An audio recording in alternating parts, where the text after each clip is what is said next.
Hi everyone, in this quick video we're going to demonstrate how you can use the back button autofocus on the LUMIX S9 full frame camera.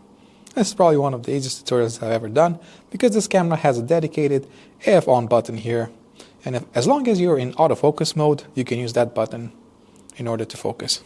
So to demonstrate, I'm just going to bring another subject here in our scene besides this little bonsai tree, and I'm going to put this lens here. And let's say I'd like to focus on the lens. If I just turn the camera around, it's not going to focus by itself.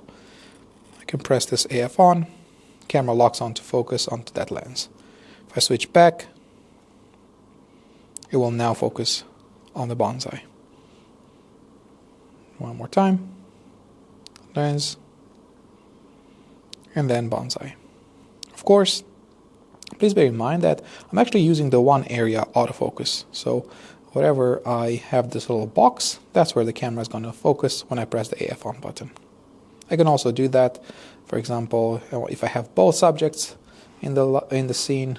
Let's say I have the lens over there, the tree on the right. I can also select that particular area and the camera will focus automatically. Thanks for watching, hope this helps, and we'll see you in the next one.